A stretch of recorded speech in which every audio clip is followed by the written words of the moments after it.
అదే RTV app వార్తల్ని క్షణాల్లో చదివే అవకాశం ఉంటుంది. ఒక న్యూస్ పేపర్, ఒక టెలివిజన్ ఛానల్ మీ చేతుల్లో ఎప్పుడూ ఉంటాయి.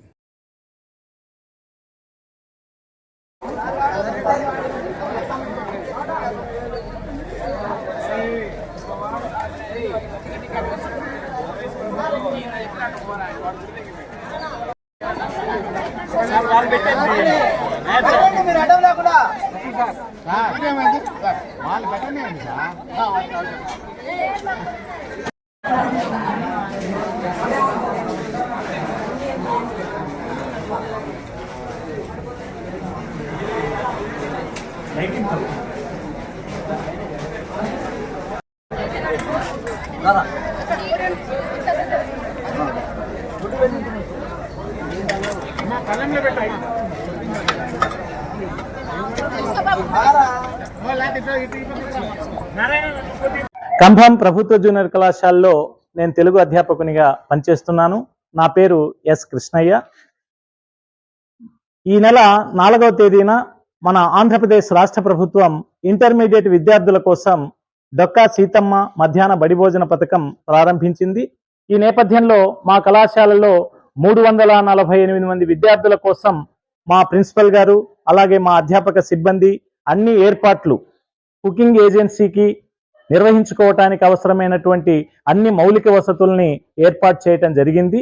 ఈ నేపథ్యంలో చాలా దూరంగా ఉన్నటువంటి విద్యార్థులకు ఈ పథకం చాలా ప్రయోజనకరంగా ఉంది.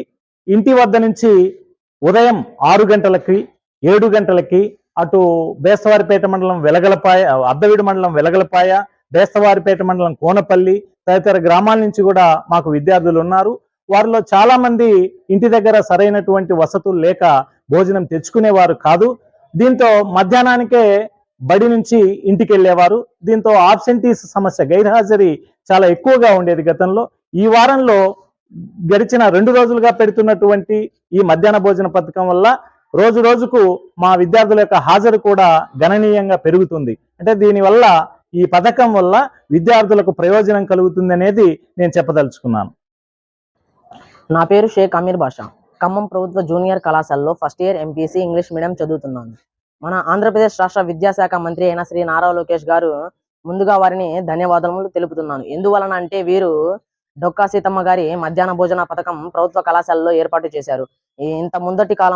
ఇంతకు ముందు కాలంలో వీరు ఈ కళాశాలలో మధ్యాహ్న భోజన పథకం అనేది లేదు.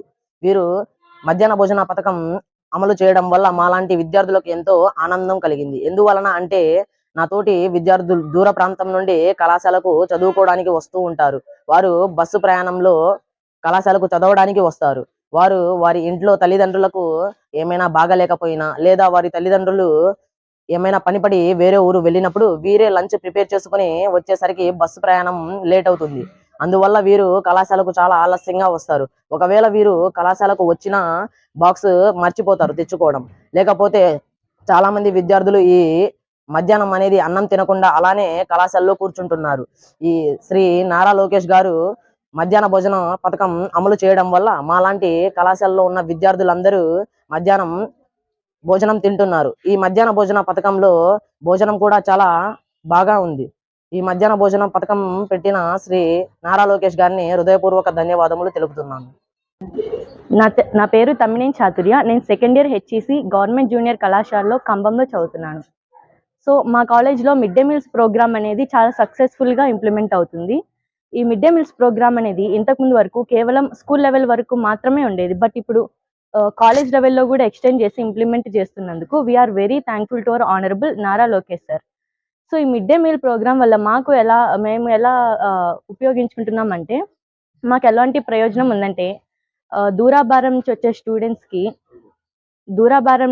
స్టూడెంట్స్కి ఈ మిడ్ డే మీల్స్ ప్రోగ్రామ్ అనేది చాలా హెల్ప్ఫుల్ ఉంది. అండ్ స్టూడెంట్స్కే కాకుండా వాళ్ళ తల్లిదండ్రులకు కూడా పిల్లల భోజనం పట్ల ఎలాంటి చింత, సందేహం, ఇబ్బంది లేకుండా వాళ్ళు చాలా సంతోషంగా వాళ్ళ పిల్లల్ని కాలేజీకి పంపిస్తున్నారు. అలాగే పర్సనల్గా నా విషయంలోనే చూసుకుంటే, నేనే ఇంటి దగ్గర ఫుడ్ ప్రిపేర్ చేసుకొని ఇంతకుముందు వరకు వచ్చేదాన్ని. బట్ ఇప్పుడు నాకు అవసరం లేకుండా పోయింది. అలాగే మా కళాశాలలో చదువుతున్న విద్యార్థులు కొంతమంది 30 కిలోమీటర్స్ లాంగ్ వరకు కూడా ట్రావెల్ అయ్యే వాళ్ళు ఉన్నారు. సో అలాంటి స్టూడెంట్స్ కూడా ఈ ప్రోగ్రామ్ అనేది చాలా హెల్ప్ఫుల్.